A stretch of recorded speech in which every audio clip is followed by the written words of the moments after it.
Again आप सभी का क्रेजी जी के ट्रिक के डेली करंट अफेयर की सीरीज में स्वागत है। तो आइए शुरू करते हैं आज के इस सेशन को। और आज के इस सेशन में हम 14 जून के सभी करंट अफेयर को यहां पर डिटेल में डिस्कस करेंगे। सभी क्वेश्चन बहुत ही इंपॉर्टेंट है, एग्जाम रिलीवेंट है, इसलिए सेशन में एंड तक बने रहिए। पसंद आए तो लाइक और शेयर कर दीजिएगा। चैनल पर पहली बार आए हैं तो चैनल को सब्सक्राइब कर लीजिए। 14 जून के करंट अफेयर पर चलने से पहले क्वेश्चन ऑफ द डे पहला देखिए, हर साल वर्ल्ड मिल्क डे कब मनाया जाता है? चर्चित विवेकानंद रॉक मेमोरियल किस राज्य में स्थित है? और स्वास्थ्य के क्षेत्र में नेल्सन मंडेला अवार्ड किस संस्था के द्वारा दिया जाता है? तीनों ही क्वेश्चन इंपॉर्टेंट है, कमेंट कीजिए। मिड वीडियो में और भी क्वेश्चन मिलेंगे तो सभी को मिक्स करके आप आंसर कीजिएगा कमेंट बॉक्स में। पीडीएफ चाहिए आपको डेली करंट अफेयर की तो क्रेजी जी के ट्रिक के टेलीग्राम चैनल पर आपको फ्री ऑफ कॉस्ट इसकी पीडीएफ मिल जाएगी। ओके, सबसे पहले क्वेश्चन पर आते हैं। बहुत ही इंपॉर्टेंट क्वेश्चन है, नोट कीजिएगा। 50वीं G7 समिट 2024 का आयोजन किस देश में किया जा रहा है? तो G7 समिट 2024 में आयोजित की जा रही है इटली में। ओके, इटली में आयोजित की जा रही है, 50वां सेशन है, यह भी इंपॉर्टेंट है। इटली में कब से कब तक? तो 13 से लेकर 15 जून 2024 तक इसका आयोजन किया जा रहा है। भारत के पीएम नरेंद्र मोदी भी इसमें पार्टिसिपेट करने के लिए इटली गए हुए हैं। वैसे नरेंद्र मोदी जी तीसरी बार पीएम पद की शपथ ली है इन्होंने, और पीएम पद की शपथ लेने के बाद पहला विदेशी दौरा भारत के पीएम का कहां पर है? इटली में है। ओके, तो G7 समिट में भाग लेने के लिए गए हुए हैं पीएम इटली। तो G7 समिट 2024 में आयोजित की जा रही है इटली में, 50वां सेशन। देखिए, G7 के बारे में आप सभी ने कभी ना कभी तो सुना होगा। बहुत ही इंपॉर्टेंट ऑर्गेनाइजेशन है, काफी फेमस है। वर्ल्ड की 7 विकसित इकोनॉमी वाले देशों का एक समूह है ना। आपसी मतभेद को दूर करने के लिए, शांति स्थापित करने के लिए, डेवलपमेंट को आगे बढ़ाने के लिए 7 देश एक साथ आते हैं और G7 नाम की संस्था का निर्माण करते हैं 1975 में। ओके, तो एक ग्लोबल पॉलिसी फोरम है 7 देशों का। अब यहां पर पीएम गए हुए हैं G7 समिट 2024 में इटली। तो यहां पर देखिए, एक तो माइग्रेशन का जो प्रॉब्लम है ना, शरणार्थी समस्या, जो रिफ्यूजीज की समस्या है उनका जो प्रॉब्लम है, आर्टिफिशियल इंटेलिजेंस को कैसे बढ़ावा दिया जा सके, क्या क्या हर्डल्स हैं आर्टिफिशियल इंटेलिजेंस में, फेयर तरीके से इसका यूज कैसे किया जा सके, अफ्रीका महाद्वीप के देशों की क्या क्या प्रॉब्लम है, उस महाद्वीप की क्या क्या प्रॉब्लम है, इंडो पैसिफिक क्षेत्र में कैसे शांति को स्थापित किया जा सके, इन अलग अलग मुद्दों पर चर्चा की जाएगी 2024 के इस समिट में। G7 नाम की संस्था की स्थापना 1975 में हुई है। ठीक है, Canada, France, Germany, Italy, Japan, United kingdom और यूएसए, ये 7 विकसित देश है जो कि G7 के मेंबर है। वर्ल्ड में ये जो ऑर्गेनाइजेशन है G7, ये global economic governance, international security और एनर्जी पॉलिसी को लेकर हर साल किसी ना किसी जगह पर बैठक करता है और वही कहलाती है समिट। इस साल 2024 में समिट कहां आयोजित की गई? तो यह आयोजित की गई है इटली में। आगे बढ़ने से पहले आप सभी को आज का ऑफर ऑफ द डे बता देता हूं, तो आप सभी के लिए बहुत ही इंपॉर्टेंट है। आज के सेशन में आपको हिस्ट्री का कंप्लीट कोर्स अवेलेबल है, जहां पर देखिए इंडियन हिस्ट्री, वर्ल्ड हिस्ट्री और इसके अलावा आर्ट एंड कल्चर का भी कंपाइलेशन बायलिंगुअल अवेलेबल है, काफी नॉमिनल चार्जेस में। 299 रुपीज में आपको ये पूरा कोर्स अवेलेबल है। तीनों सेक्शन आपको इस सिंगल कोर्स में अवेलेबल हो जाएंगे, इंडियन हिस्ट्री, वर्ल्ड हिस्ट्री और आर्ट एंड कल्चर। बायलिंगुअल है तो आप किसी भी मीडियम में किससे तैयारी कर रहे हैं तो आपको कोई भी प्रॉब्लम नहीं आएगी। लिंक आपको डिस्क्रिप्शन में दिया गया है, डिस्क्रिप्शन में लिंक पर क्लिक करके आप डायरेक्ट कोर्स को अवेल कर सकते हैं। ओके, और अगर कोई भी प्रॉब्लम आता है तो आपको नीचे हेल्पलाइन नंबर भी दिया है, आप उस पर कॉल करके क्वेरी ले सकते हैं, जो भी आप चाहते हैं। ओके, तो बिना देर किए ज्वाइन कर सकते हैं आप। सेकंड क्वेश्चन, अरुणाचल प्रदेश का मुख्यमंत्री किसे नियुक्त किया गया? तो अरुणाचल प्रदेश के सीएम के रूप में नियुक्त किए गए हैं पेमा खांडू। आंसर बी, तीसरी बार पेमा खांडू अरुणाचल प्रदेश राज्य के सीएम बने हैं। आपको पता है अरुणाचल प्रदेश में बीजेपी बहुमत में आई थी, कुछ समय पहले ही लोकसभा इलेक्शन के साथ इलेक्शन हुआ था, हमने बात की थी।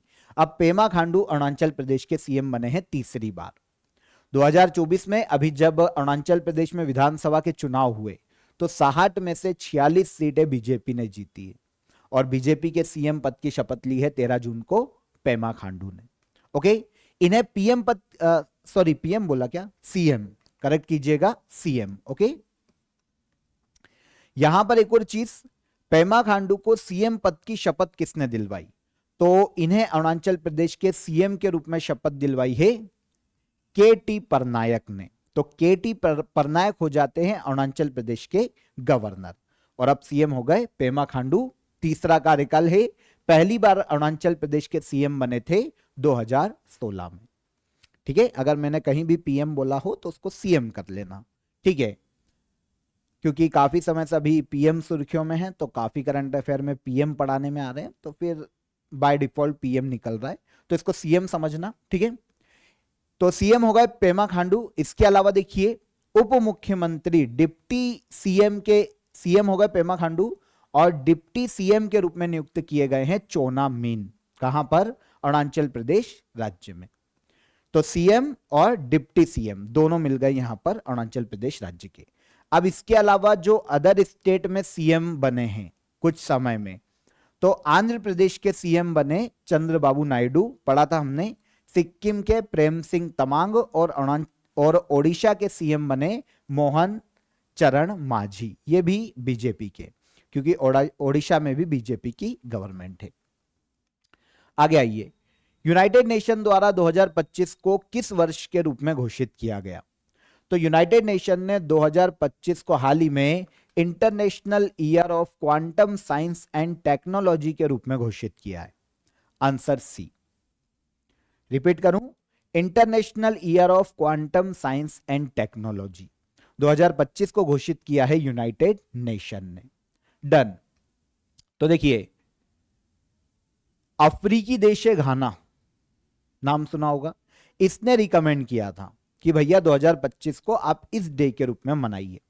तो यूनाइटेड नेशन ने घाना की सिफारिश पर 2025 को क्वांटम विज्ञान और प्रौद्योगिकी को बढ़ावा देने के लिए अंतरराष्ट्रीय वर्ष के रूप में घोषित किया है।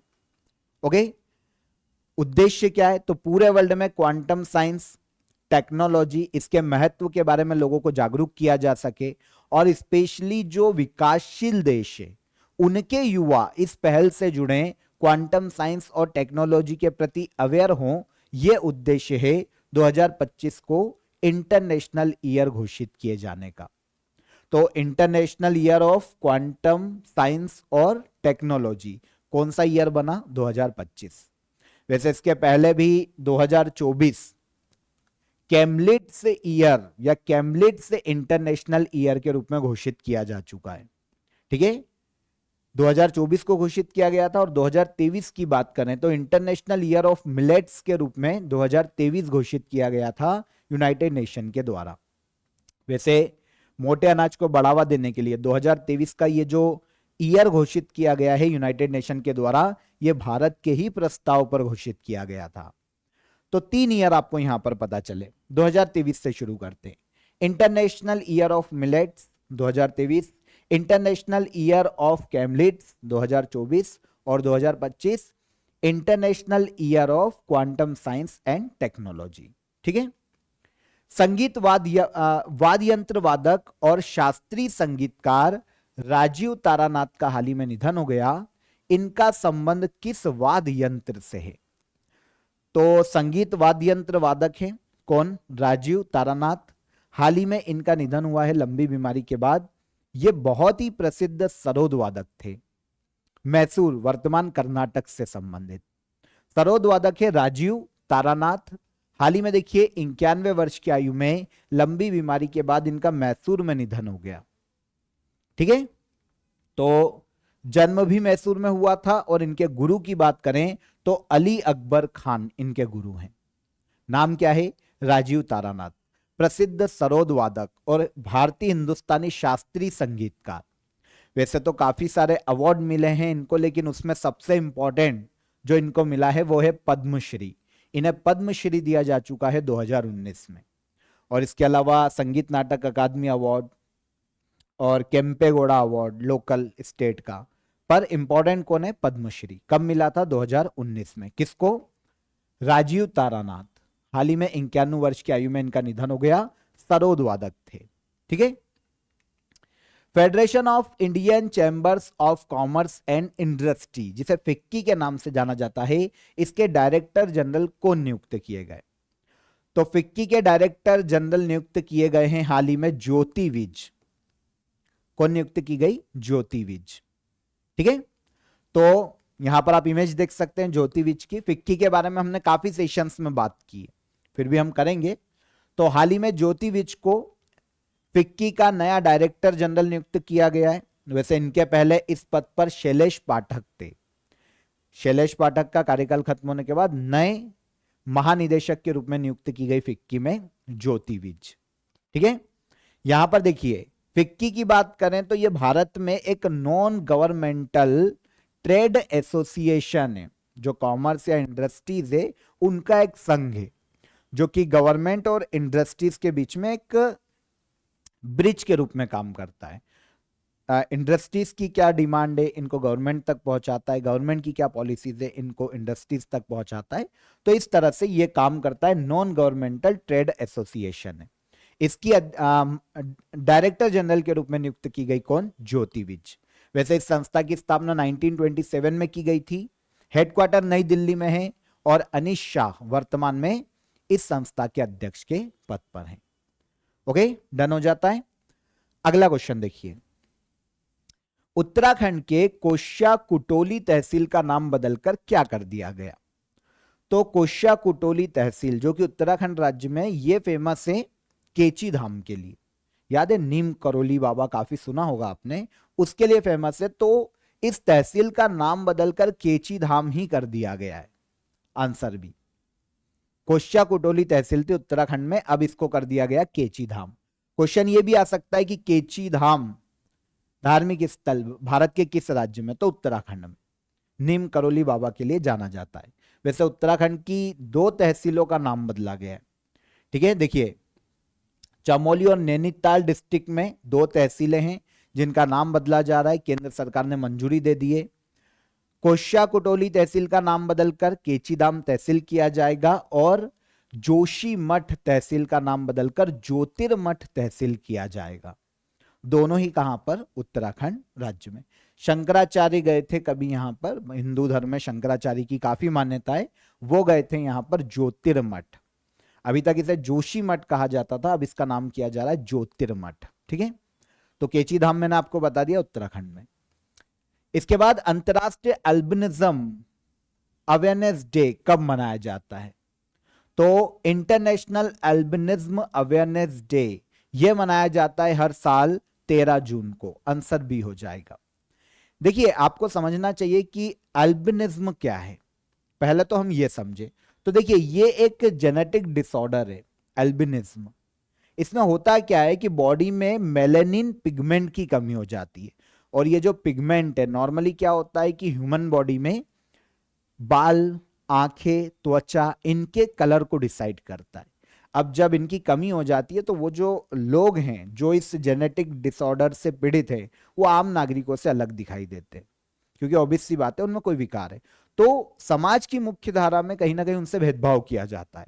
तो इसके प्रति, जेनेटिक डिसऑर्डर के प्रति लोगों में जागरूकता है, और जो जिन लोगों से भेदभाव किया जाता है उनसे लोग भेदभाव बंद करें, इस उद्देश्य से इसको प्रोत्साहित करने के लिए और एल्बिनिज्म के प्रति लोगों को जागरूक करने के लिए हर साल ये डे मनाया जाता है 13 जून को। इंटरनेशनल एल्बिनिज्म अवेयर डे के रूप में मनाया जाता है 13 जून को। अब 2024 में इसकी थीम की बात करें तो 10 year of international albinism awareness day, a decade of collective progress, 2024 में इस डे की थीम है।